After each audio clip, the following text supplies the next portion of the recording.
आपको पता है कि हम संगारेड्डी आए थे और इस सरकार ने केसीआर की सरकार ने माइक बंद करवा दिया, कोशिश करी कि आवाज़ दबा दी जाए। उसके बावजूद हमने किसी तरह से गाड़ी के माइक से संगारेड्डी के लोगों से खिताब किया। आज हमारा आदाब नाजरीन, IND टुडे न्यूज़ में आपका खैर मकदम करते हैं। आइए देखते हैं ये तफसीलात। अगर आपने हमारे चैनल को सब्सक्राइब नहीं किया है तो आपको यहाँ सब्सक्राइब बटन दिख रहा है, उसे क्लिक करिए और सब्सक्राइब कीजिए और साथ ही साथ बेल आइकॉन को भी क्लिक करिएगा जिससे कि आपको ताज़ा अपडेट मिलते रहें। Young India national coordination committee के हैदराबाद चैप्टर के ज़रिए तमाम CAA, NRC और NPR के खिलाफ धरना चौक इंदिरा पार्क पर धरना मुनज़्ज़म किया गया, जिसमें तेलुगु फिल्म अदाकार, शहर की सरकर्दा शख्सियतों के अलावा सैकड़ों अफराद ने हिस्सा लिया। प्रकाश राज ने अपने खिताब में कहा कि इस मुल्क पर सबका मसावी हक है और कोई भी किसी शहरी को मुल्क से बाहर नहीं कर सकता। एडिटर सियासत आमिर अली खान ने बीजेपी हुकूमत की हटदर्मी पर शदीद तनकीद की। उन्होंने कहा कि जमहूरियत को बचाने और दस्तूर के तहफ़्फ़ुज़ के लिए मुल्क भर में जारी एहतजाज पर बीजेपी की हुकूमत टस से मस नहीं हो रही है। आज यहाँ धरना चौक Indira park lower tank bund पर यंग इंडिया की जानिब से जनाब राजशेखर साहब, ये फिल्म एक्टर हैं, प्रकाश राज साहब, और हम लोग फ़िक्रमंदी थे कि जिस तरह बॉलीवुड के लोग मैदान में आए हैं, कुछ टॉलीवुड के लोग मैदान में नहीं आ रहे हैं, लेकिन आज हमारे प्रकाश राज साहब मैदान में आए हैं और उम्मीद है कि टॉलीवुड के और भी लोग बाहर आएंगे और ये जो हक़ की आवाज़ है, ये हक़ की आवाज़ बुलंद करेंगे। और ये जो मूवमेंट है, ये जो तहरीक है, ये मुकम्मल तौर पर अवामी तहरीक बन चुकी है। और ख़ास बात यह है कि यंग इंडिया की जानिब से ये प्रोग्राम है तो पूरे यंग लोग ही थे, हम जैसे चंदी लोग यहाँ पर थे और जितने भी लोग थे सब यंग थे। और उम्मीद ये है कि ये यंग लोग और इनका खून और इनका गर्म खून और फिर हम लोगों की होशमंदी और हिकमत अमली इंशाअल्लाह रंग लाएगी और ये तूफ़ान नहीं थमेगा और ये तूफ़ान बड़े बड़े टीलों को, बड़े बड़े पहाड़ों को तिनकों की तरह बहा कर ले जाएगा। इस वक्त बीजेपी गवर्नमेंट को होश में आने की ज़रूरत है कि वो इमीडिएट CAA को वापस ले और NRC और NPR के लिए जो मुख्तलिफ़ किस्म की बातें ऐवान में कुछ कह रहे हैं, रामलीला ग्राउंड पर कुछ कह रहे हैं और झारखंड के इलेक्शन में कुछ कह रहे हैं, तो ये जो खेल ये लोग खेल रहे हैं, इस खेल को इमीडिएट बंद करने की ज़रूरत है। आवाम होश में आ गई है। आप कह रहे हैं कि NPR 2010 में भी हुआ UPA गवर्नमेंट में, लेकिन वो जो NPR हुआ था वो रेसिडेंसी को जांचने के लिए था, वो सिटीज़नशिप को जांचने के लिए नहीं है। और आप जो NPR करवा रहे हैं वो सिटीज़नशिप को जांचने के लिए है। और आप बर्थ सर्टिफिकेट और पेरेंट्स का बर्थ सर्टिफिकेट मांग रहे हैं, तो ज़ाहिर है कि आप तो वो आदमी हैं कि आपके पास 10th का सर्टिफिकेट नहीं है और फिर हमसे, और आप ये कह रहे हैं कि वोटर ID कार्ड नहीं चलेगा। जिस वोटर ID कार्ड के ज़रिए आप इख्तिदार के अंदर आए, तो इसलिए सबसे पहले आप इख्तिदार से उतरिए और उसके बाद में बताइए कि वोटर ID कार्ड नहीं चलेगा और ये शहरियत के लिए प्रूफ नहीं है, तो ये बाद में बताइए, लेकिन पहले आप इख्तिदार से उतरिए। अमित शाह को और मोदी को इख्तिदार में रहने का बिल्कुल हक़ नहीं है और अब इस वक्त ये आवाज़ पूरे मुल्क की आवाज़ बन गई है, नौजवानों की आवाज़ बन गई है, यूनिवर्सिटीज़ की आवाज़ बन गई है और इंशाअल्लाह ये आवाज़ नहीं थमेगी। और जब कभी आवाज़ को पुलिस के ज़ोर से दबाने की कोशिश की जाती है तो इनकलाब रोनुमा हो जाता है। जब कभी मोदी डरता है, पुलिस को आगे करता है।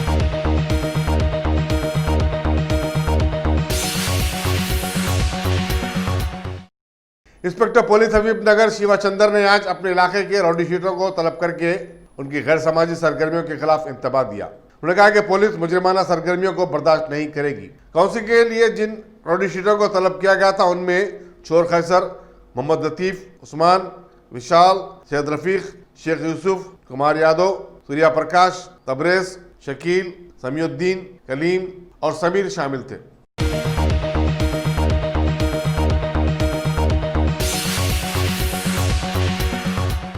मुमताज शायर और कांग्रेसी लीडर इमरान प्रताप गढ़ी को आज संगारेड्डी और सदाशिवपेट में आम जलसों से खिताब करने से अमलन रोक दिया गया।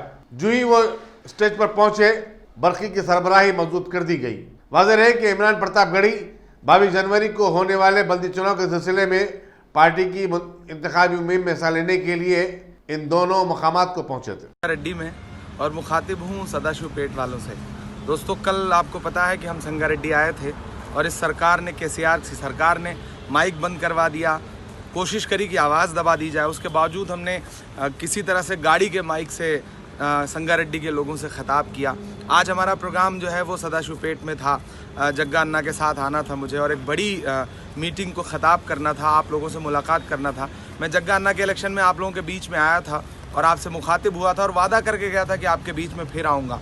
इस बीच जिस तरह से पूरे हिंदुस्तान में नरेंद्र मोदी और अमित शाह की सरकार जो है आवाज़ दबाने का काम कर रही है, उसी तरह का काम जो है आपके तेलंगाना की सरकार भी कर रही है। यहाँ केसीआर साहब भी नहीं चाहते कि वो आवाज़ें जो आपके हक़ में पूरे मुल्क में उठती हैं वो आपके बीच में आएँ, आपसे ख़िताब करें। आज इसलिए हमारे प्रोग्राम के सारे परमिशन कैंसिल कर दिए गए और हमें सदाशिवपेट आने से रोक दिया गया। मैं रात के 10:30 बज रहे हैं, 11 बज रहे हैं, 11 बजे के आसपास मैं इस वक्त दादा के साथ खड़ा हूँ, अन्ना के साथ खड़ा हूँ और आपसे ये गुजारिश कर रहा हूँ कि आज हमें आने से रोक दिया गया, लेकिन मुझे कब तक रोक पाएंगे? मैं एक बार ज़रूर आपके बीच में आऊँगा। बहुत दुखी दिल से वापस जा रहा हूँ क्योंकि आया था कि मैं सदाशिवपेट के लोगों से बात करूँ, उनका जो कर्ज़ मेरे ऊपर है, जो एहसान मेरे ऊपर है, उसे चुकाऊँ। लेकिन ठीक है केसीआर साहब, आज आपके पास हुकूमत है, कल आपके पास हुकूमत नहीं रहेगी, तब आऊँगा, लगातार आऊँगा, अगली बार फिर आऊँगा। देखता हूँ आप कितनी बार रोकते हैं। इस बार मैं आया था बल्दिया के इलेक्शन में। आप सबसे गुजारिश है कि कांग्रेस पार्टी के जितने भी कॉरपोरेटर्स ठहरे हैं सबको वोट करिए।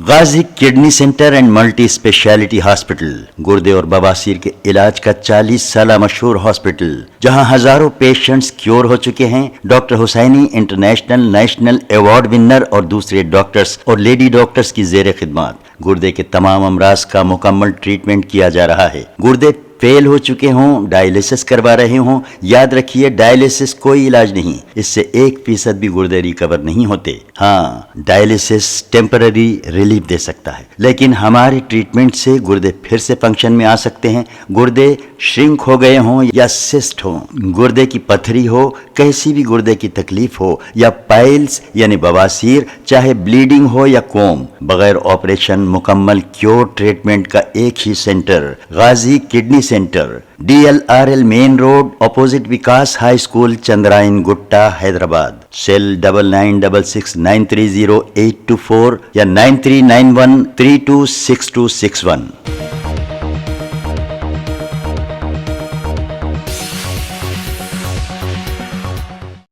तेलंगाना के वजीर ज़राअत एस निरंजन रेड्डी, जिन्हें बल्दी इंतखाबात का इंचार्ज भी बनाया गया है, उन्होंने आज स्टेट सेक्रेटरी सी किशन रेड्डी, MLA बी हर्षवर्धन रेड्डी, इनके अलावा कई पार्टी लीडर्स के साथ कोल्हापुर की एक इंतखाबी रैली को मुखातिब करते हुए आवाम को समझाने की कोशिश की कि तेलंगाना की तरक्की सिर्फ TRS हुकूमत में ही मुमकिन है। कोल्हापुर में ख़ास तौर पर 2020 मैचेस का एहतमाम भी TRS हुकूमत ने ही करवाकर ज़िले को शोहरत दिलाई थी और मज़ीद तरक्की के लिए इन्होंने बल्दी इंतखाबात में TRS को जिताने की अपील की।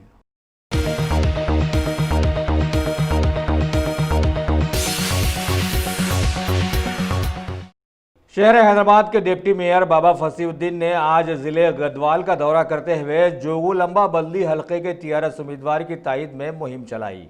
इसके अलावा आलमपुर के MLA VM अब्राहम के साथ उनके इलाके में भी TRS के बल्दी इंतखाबी मुहिम में इन्होंने हिस्सा लिया।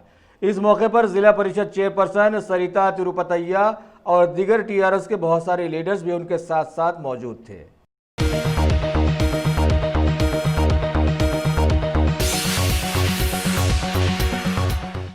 तेलंगाना के जिले मेडचल के पार्लिमानी हलके मलकाजगिरी इलाके का महकमे पुलिस ने वहां के वार्ड नंबर 14 के एक घर से शराब के कुछ कार्टून्स बरामद कर जब्त कर लिए और एक शख्स को इस सिलसिले में गिरफ्तार करते हुए तहकीकात शुरू कर दी है।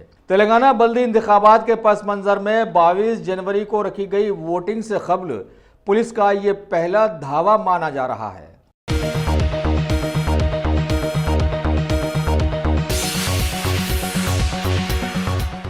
कुल हिंद मजलिस इत्तेहादुल मुस्लिमीन के हल्के कारवान के एमएलए कौसर मोहिउद्दीन ने आज अपने बहुत सारे साथी लीडर्स के साथ तेलंगाना के बहुत सारे अजलाओं के तूफानी दौरे में मजलिसी बल्दी उम्मीदवारों की तायद में इंतखाबी मुहिम चलाई। उनके दौरे में शामिल रहे ज़िला संगारेड्डी, नारायणपेट, मेदक, नारायणखेड़, सदाशिवपेट वगैरह वगैरह। इस मौके पर कई इलाकों के अवाम की जानिब से हर जगह इनका वालिहाना इस्तकबाल किया गया और लोगों ने कमर कसकर वादा किया कि मजलिस है तो सब कुछ है।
तेलंगाना के बल्दी इंतखाबात वाले माहौल में शहर हैदराबाद के एक बल्दी हल्के डबीरपुरा के ज़िमनी इंतखाबात को भी उसमें शामिल रखा गया है, जिसकी दौड़ में सभी सियासी पार्टियां शामिल हैं। लिहाजा इस सिलसिले में मुल्क की बीजेपी पार्टी ने एक ऐसे उम्मीदवार को बल्दी हल्के का टिकट जारी किया है जिनके वालिदैन वालिद मिर्जा रईस बेग आफंदी साल से बिना किसी सियासी पार्टी से जुड़े और बिना किसी लालच के कौम की खिदमत करते चले आ रहे हैं और इनकी शरीफुन नफ्ज वालिदा मोहतरमा तैयबा आफंदी को मरकजी हज कमेटी का मेंबर बनाया गया है, जहां पर इन्होंने अपनी मियाद में हज कमेटी के बहुत सारे नकाइस को पाको साफ किया है। जी हां, ऐसे वालिदैन के फर्जंद अर्जुमंद मिर्जा अकील बेग आफंदी डबीरपुरे के बल्दी इंतखाबात में बीजेपी के उम्मीदवार बनाए गए हैं और आवाम से दिली ख्वाहिश कर रहे हैं कि बड़े मसले तो अपनी जगह पर हैं, लेकिन हल्के डबीरपुरा के बलदी मसाइल को वो ज़रूर बिल ज़रूर हल करवाते हुए बड़े मसलों में भी आवाम का साथ देंगे। इस मौके पर मरकजी वक्फ काउंसिल के रुकन हनीफ अली एडवोकेट के साथ साथ बहुत सारे लोगों ने आज उनकी तायद में अपनी मुहिम चलाई।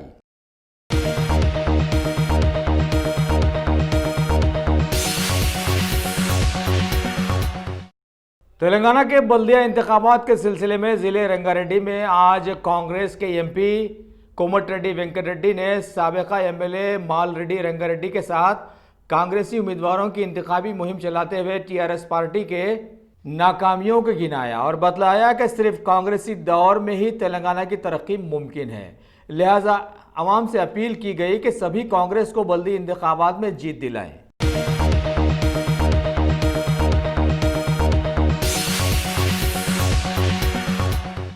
ऑल इंडिया कांग्रेस कमेटी के कौमी तर्जुमान डॉक्टर दासोजू श्रावण ने आज एक इजलास में टीआरएस गवर्नमेंट से मुतालबा किया कि तेलंगाना की 23 नेशनल लॉ यूनिवर्सिटीज़ में ओबीसी कोटे को सख्ती से रोबे अमल में लाएं और इसमें नलसर यूनिवर्सिटी को भी शामिल रखा जाए, क्योंकि इस सिलसिले में कौमी कमीशन बराए बीसी ने अहकाम जारी कर दिए हैं, जबकि इन्होंने गुज़िश्ता साल 28 मई को अपनी शिकायत दर्ज करवा दी थी और बीसी कमीशन की जानिब से सारी यूनिवर्सिटीज़ के वाइस चांसलर्स को दाखिले की तफसीलात फराहम करने पर दबाव भी डाल दिया गया था। लिहाजा राजधानी दिल्ली में एनसीबीसी में इसकी सुनवाई के बाद चेयरमैन भगवान लाल साहनी ने इस सिलसिले में अपने अहकामात जारी कर दिए थे। గతంలో ఒక 8 నెలల కింద నాల్సర్ యూనివర్సిటీ ఆఫ్ లా హైదరాబాద్లో ఉన్నటువంటి ఈ సంస్థ రాజ్యాంగంలో పొందుపరచబడినటువంటి ఒక 371(d)ని వయోలేట్ చేస్తూ, అదేవిధంగా యూనివర్సిటీ గ్రాంట్స్ కమిషన్కి సంబంధించిన రూల్స్ కూడా వయోలేట్ చేస్తూ మాకు ప్రత్యేక ప్రతిపత్తి ఉంది కాబట్టి మేము రిజర్వేషన్లు అమలు చేయవలసిన అవసరం లేదు అని చెప్తూ దాటవేత ధోరణికి పాల్పడుతూ బీసీల నోట్లో మన్ను కొట్టేటువంటి ఒక ప్రయత్నం, బీసీ విద్యార్థుల యొక్క భవిష్యత్తును కాలరాసేటువంటి ప్రయత్నం చేసిన తరుణంలో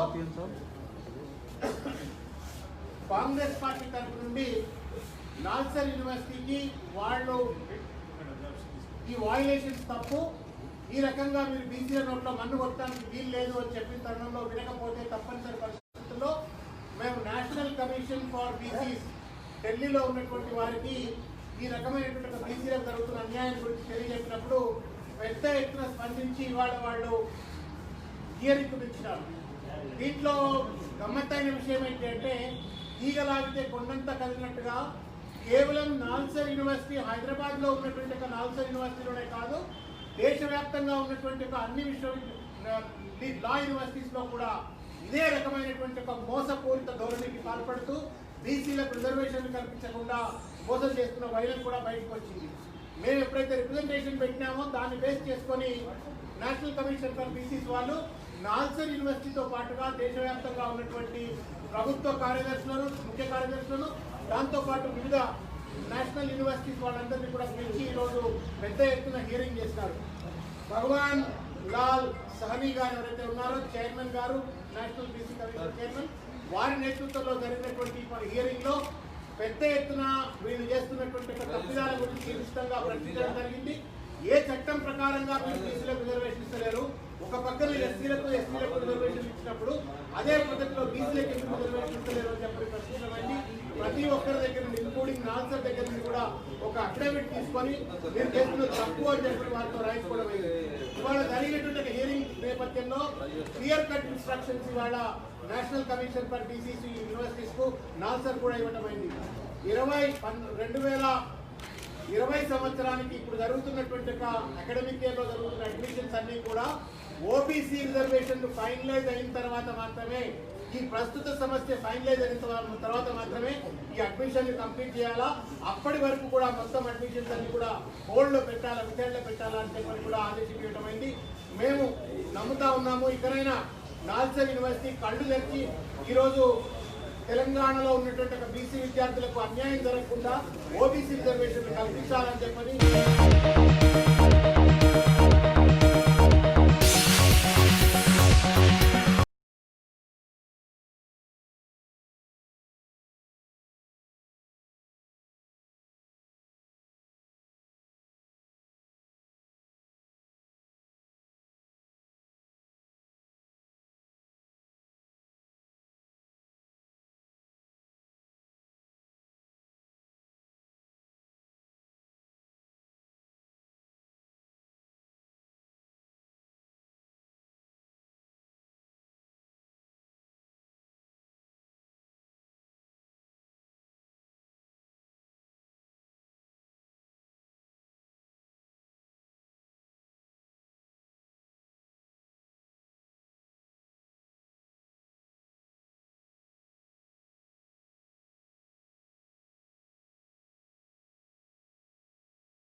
GHMC commissioner DS Lokesh Kumar ने आज भारत दर्शन टूर के तहत 17 आईएएस ट्रेनीज का इस्तकबाल करते हुए उन्हें बल्दिया की कारकर्दगी की तफसीलात बतलाई और property tax, solid waste management और हुकूमत की डबल बेडरूम स्कीम से उन्हें वाकिफ करवाया। बल्दिया की जानिब से आवाम को फराहम की जाने वाली सहूलतों की तफसीलात इन्हें बतलाते हुए रेवेन्यू रिसोर्सेज से भी उन्हें वाकिफ करवाया।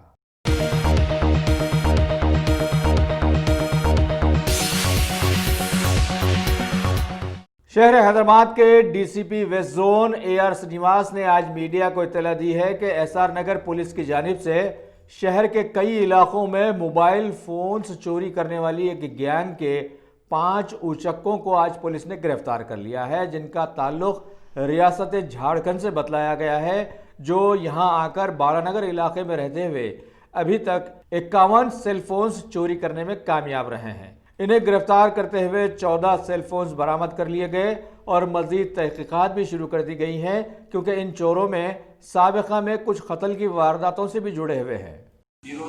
SR Nagar police station crime team additional inspector Ajay ACP గారి ఆధ్వర్యంలో మంచి కేసు డిటెక్ట్ చేయడం జరిగింది। దీంట్లో ఒక 4 వ్యక్తులు జార్ఖండ్కి సంబంధించిన వ్యక్తులు వాళ్ళు 10వ తారీఖున హైదరాబాద్కి రావడం జరిగింది। వాళ్ళు వచ్చిన ఒక 2-3 రోజుల్లోనే వాళ్ళని అరెస్ట్ చేయడం జరిగింది। సో వాళ్ళ మీద ఇన్ఫర్మేషన్ సేకరించి వాళ్ళని ట్రాక్ చేసి వాళ్ళని ఈరోజు అరెస్ట్ చూపించడం జరిగింది। సో దీనికి సంబంధించి గోలు కుమార్ అనే ఒక వ్యక్తి, అదేవిధంగా కిషన్ కుమార్, విష్ణు కుమార్ మండల్, శేఖర్ కుమార్, ఈ 4 వీళ్ళందరూ కలిసి మరొక వ్యక్తి యోగి అని ఉన్నాడు, అతను అబ్స్కాండింగ్లో ఉన్నాడు। ఈ 4 వ్యక్తులు అతను అబ్స్కాండింగ్లో ఉన్న ముద్దాయి, వీళ్ళందరూ 5 కలిసి ఆ markets, crowded markets, vegetable markets కావచ్చు, లేకపోతే ఇంకేదైనా ఇతర మార్కెట్లు, క్రౌడెడ్ ఏరియాస్లో వీళ్ళు ఆ ఏరియాని రెక్కి చేసి అక్కడ వీలైన సమయం చూసుకొని, అంటే మధ్యాహ్నం సమయంలో బాగా క్రౌడెడ్ ఉన్న సమయంలో ఆ మార్కెట్కి వెళ్ళి కేవలం సెల్ ఫోన్స్ మాత్రమే వీళ్ళు దొంగలించే ఎమ్మో వీళ్ళది। ఆ కస్టమర్స్ ఎవరైతే ఉన్నారో వాళ్ళు వాళ్ళ పర్చేసెస్, వెజిటబుల్ పర్చేసెస్లో బిజీగా ఉండడం, అట్లా ఉన్న సమయం చూసుకొని వాళ్ళ పాకెట్లో, ముఖ్యంగా పై పాకెట్లో పెట్టుకున్న మొబైల్స్ని వీళ్ళు దొంగలించే ఎక్స్పర్ట్స్, అంటే కనీసం వాళ్ళకి తెలియని కూడా తెలియకుండా బాగా మారితేరిన నేరస్తులు వీళ్ళు అట్లాంటి సెల్ ఫోన్స్ దొంగతనం చేయడంలో। సో వీళ్ళని, ఈ 4 దీంట్లో ఈ 3 వ్యక్తులు ఎవరైతే ఉన్నారో అడల్ట్స్, దాంట్లో ఒక జువెనైల్ ఉన్నాడు, అతన్ని కూడా చూపించడం జరుగుతుంది అరెస్ట్ ముందు। ఆ తర్వాత ఇప్పుడైతే ఈ 3 ఎవరైతే ఉన్నారో వీళ్ళని అరెస్ట్ చేయడం జరిగింది। ఈరోజు అరెస్ట్ చేసి ఈరోజు వీళ్ళని జ్యుడిషియల్ కస్టడీకి పంపడం జరుగుతుంది। సో దీంట్లో వీళ్ళందరూ కూడా ఒక గ్యాంగ్ ఫామ్ అయ్యి వీళ్ళు ఇటువంటి దొంగతనాలు చేసి సుమారు ఒక్కొక్కరు దీంట్లో వచ్చిన అమౌంట్ ఏదైతే ఉందో తిరిగి జార్ఖండ్కి పోయి అక్కడ ఇవన్నీ డిస్పోజ్ చేసి, ఇక్కడ కొన్ని డిస్పోజ్ చేసి, వీలైన చోట్ల డిస్పోజ్ చేసి ఒక్కొక్కరు సుమారు 50,000 నుంచి 60,000 వరకు వీళ్ళు ప్రతి ఒక్క టైంలో అక్కడి నుంచి ఇక్కడికి వచ్చి అఫెన్స్ కమిట్ చేసిన తర్వాత వీళ్ళు అట్లాంటి డబ్బు ఆడించి ఇక్కడి నుంచి వాళ్ళు మళ్ళీ వెళ్ళిపోవడం జరుగుతుంది। సో ఇది ఇంకా కొన్ని రోజుల తర్వాత వీళ్ళు పట్టుబడి ఉంటే ఇంకా కొన్ని వందల సంఖ్యలో వీళ్ళు నేరాలు చేసే అవకాశం ఉంది। వీళ్ళని వెంటనే ట్రాక్ చేసి వీళ్ళని అందరినీ అరెస్ట్ చేయడం జరిగింది కనుక మా ఎవరైతే క్రైమ్ సిబ్బంది ఉందో అడిషనల్ ఇన్స్పెక్టర్ అజయ్ కుమార్ అని వాళ్ళ క్రైమ్ సిబ్బంది వీళ్ళందరినీ కూడా మేము కంగ్రాచులేట్ చేస్తున్నాం। ఇది మంచి కేసు డిటెక్ట్ చేసినాం। వీళ్ళందరూ కూడా హైదరాబాద్కి వచ్చిన తర్వాత వీళ్ళు బాలానగర్లో ఒక ఏరియాలో వీళ్ళు ఒక రూమ్ అద్దెకు తీసుకొని దాంట్లో నివసిస్తున్నారు। వీళ్ళు SR నగర్లో 2, తర్వాత మియాపూర్లో 2, రాయదుర్గంలో, ఆర్సీపురంలో ఒక అఫెన్స్ చేయడం జరిగింది। సో ఇది కాకుండా వీళ్ళ దగ్గర నుంచి సుమారు 14 ఫోన్ రికవర్ అయ్యాయి। ఇవి కూడా ఎక్కడెక్కడ ఏ పోలీస్ స్టేషన్ పరిధిలో చేశారనేది తెలుసుకొని ఆ కేసెస్ కూడా రిజిస్టర్ చేయించడం జరుగుతుంది। అది కాకుండా మిగతా ఏవైతే సెల్ ఫోన్స్ ఉన్నాయో సుమారు 50 సెల్ ఫోన్స్, ఇటువంటి లాస్ట్ మొబైల్స్ ఏవైతున్నాయో అవి కూడా రికవర్ చేయడం జరిగింది। వీటి IMEI నెంబర్స్ ద్వారా, వాళ్ళ ఫోన్ నెంబర్స్ ద్వారా ఇవన్నీ కూడా రికవర్ చేసిన తర్వాత ఈరోజు ఎవరైతే దీని ఓనర్స్ ఉన్నారో వాళ్ళందరికీ కూడా హ్యాండ్ ఓవర్ చేయడం జరుగుతుంది।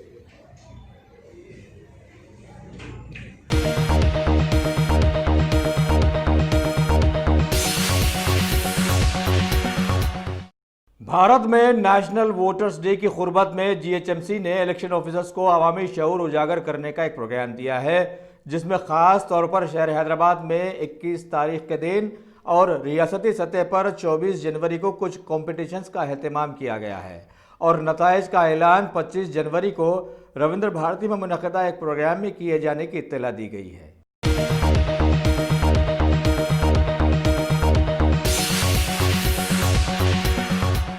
तेलंगाना के बल्दी इंतखाबात वाले माहौल में बीजेपी के साबिका एमएलए NVSS प्रभाकर ने आज पार्टी ऑफिस की एक प्रेस मीट में स्टेट इलेक्शन कमीशन के साथ साथ सदर commission lady governor doctor Tamilisai से गुजारिश की है कि इंतखाबात को साफ और शफाफ बनाने के लिए सभी लोग आगे आएं और हर जगह करप्शन, शराब और पैसों की बंटवाई पर नजर रखने के लिए खुसूसी नुमाइंदों को मुतय्यन करें।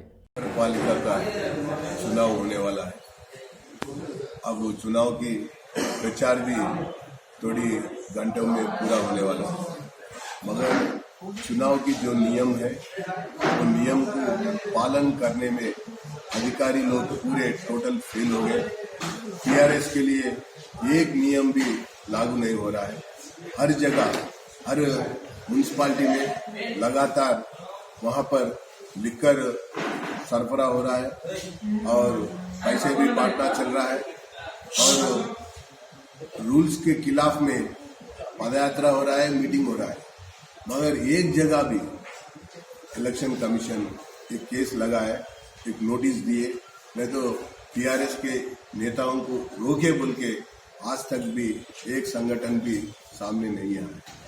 इसलिए मैं चाहता हूं कि ये स्टेट इलेक्शन कमीशन जो काम कर रहा है इसके ऊपर भरोसा जा रहा है। ये इलेक्शन कमीशन को गवर्नर ने नियुक्त करता है, इसलिए गवर्नर का भी विशेष जिम्मेदारी होता है इस प्रदेश में पूरी तरह डेमोक्रेसी को रक्षा करने के लिए और वोटर को पूरी तरह रक्षा करने के लिए और जो रूल्स है, रेगुलेशंस है, ये भी यहाँ पर लागू हुए जैसा देखने के लिए हाई लेवल रिव्यू मीटिंग करना बोल के मैं इस समय पर गवर्नर को डिमांड कर रहा हूँ और साथ साथ में 3 या 4 ऑब्जर्वर्स को भी नियुक्त करके स्टेट में इलेक्शन का रवैया को इन लोग रिव्यू करना बोल के मैं इस समय पर बता रहा हूँ। और प्रदेश के मुख्यमंत्री इस चुनाव के समय पर उन्होंने वोट मांगने के लिए किधर भी नहीं गया, नहीं जाते बोल के बताया। वोट मांगना बोले तो डेमोक्रेसी में एक जिम्मेदारी होता है, क्योंकि सरकार के नीति रीति और नेताओं के काम के आधार पर वोट मांगते हैं। मुख्यमंत्री अगर वोट नहीं मांगने के लिए जा रहा बोले तो ये तेलंगाना पब्लिक को अपमान करे जैसा है बोल के मैं इस समय पर बता रहा हूँ। और अनेक many police stations have become TRS polling centres and total violation is going on in every areas बोल के मैं इस समय पर बताते हुए अपने तेलंगाना में कितने भी सेंसिटिव एरियाज है वहाँ पर और रक्षा के लिए, सुरक्षा के लिए और पुलिस को ज़्यादा रखना बोल के इस समय पर मैं डिमांड कर रहा हूँ, क्योंकि परसों बैंसा के इंसिडेंट में देखे तो संगठन के बाद एक दिन हो गया तो भी जाने के लिए आर्मी या पुलिस और ज्यादा लोग जाने के लिए समय रहा। उसको ध्यान में रखते हुए ये पूरा कार्रवाई करना बोल के मैं डिमांड करता हूँ।